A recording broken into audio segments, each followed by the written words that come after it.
તો નમસ્કાર દર્શક મિત્રો, દેશ દુનિયા અને ગુજરાતના તાજા મહત્વના અને માહિતીલક્ષી સમાચારમાં આપનું સ્વાગત છે।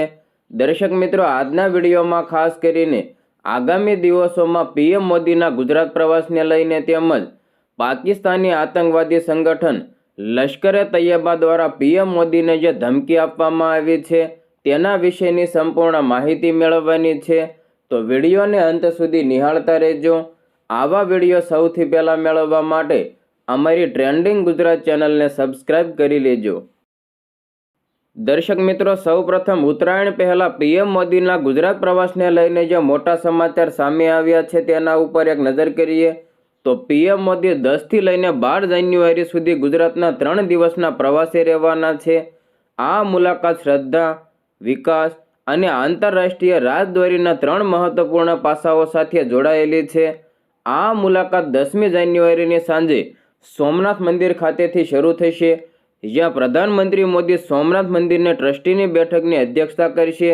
આ બેઠકમાં સોમનાથ મંદિરના 1000 વર્ષ જૂના ઇતિહાસ અને ત્યાં ચાલી રહેલા વિકાસ કાર્યની વ્યાપક સમીક્ષા કરવામાં આવશે। 11 જાન્યુઆરીની સવારે પ્રધાનમંત્રી મોદી સોમનાથ મંદિરમાં વિશેષ પ્રાર્થના અને દર્શન કરશે। ત્યારબાદ તેઓ સોમનાથના ગૌરવશાળી ઇતિહાસને સમર્પિત શૌર્ય યાત્રામાં ભાગ લેશે। તે જ દિવસે તેઓ સોમનાથમાં એક જાહેર સભાને પણ સંબોધિત કરશે, જેમાં બહાદુરી અને સાંસ્કૃતિક વારસાની ગાથા ઉપર પોતાના વિચારો શેર કરશે। આ કાર્યક્રમ પછી તેઓ બપોરે રાજકોટ પહોંચશે અને પ્રાદેશિક વાયબ્રન્ટ ગુજરાત સમિટનું ઉદ્ઘાટન કરશે। આ સમિટમાં 22 દેશોના પ્રતિનિધિમંડળો ભાગ લેશે અને રોકાણ, ઉદ્યોગ અને વેપારની તકો ઉપર ઊંડાણપૂર્વક ચર્ચા કરવામાં આવશે। સાંજે પ્રધાનમંત્રી મોદી અમદાવાદ પહોંચશે, જ્યાં તેઓ સાબરમતી આશ્રમ પુનઃ વિકાસ પ્રોજેક્ટની સમીક્ષા કરશે। 12મી જાન્યુઆરીએ સવારે તેઓ જર્મન ચાન્સેલર ફ્રેડરિક મર્ઝનું અમદાવાદમાં સ્વાગત કરશે।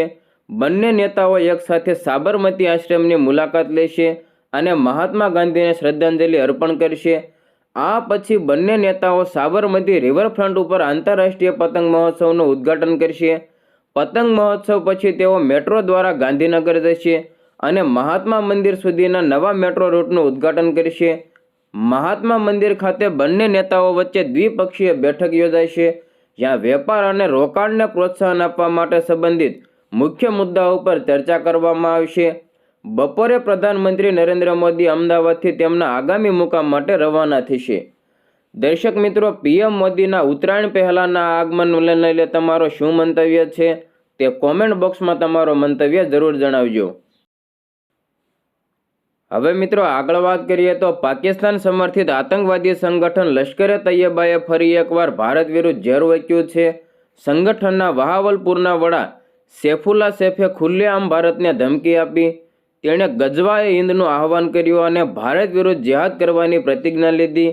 સૈફુલ્લા સૈફે પોતાના ભાષણમાં નફરતભરી ભાષાનો પણ ઉપયોગ કર્યો। તેણે માત્ર ભારતીય નેતાઓને જ નહીં પરંતુ સીધી રીતે વડાપ્રધાન નરેન્દ્ર મોદીને પણ ધમકી આપી। આ નિવેદન સેંકડો આતંકવાદીઓની હાજરીમાં આપવામાં આવ્યું હતું, જેનાથી તેના ઇરાદા સ્પષ્ટ થયા હતા। જાહેર સૈફને સંબોધતા સૈફુલ્લા સૈફે બધી હદો ઓળંગી દીધી। તેણે આતંકવાદીઓને ઉશ્કેરતા કહ્યું કે ભારત વિરુદ્ધ જિહાદનો સમય આવી ગયો છે। તેણે ભારતીય નેતાઓને ફાકીર કહીને હિંસા ભડકાવવાનો પ્રયાસ કર્યો।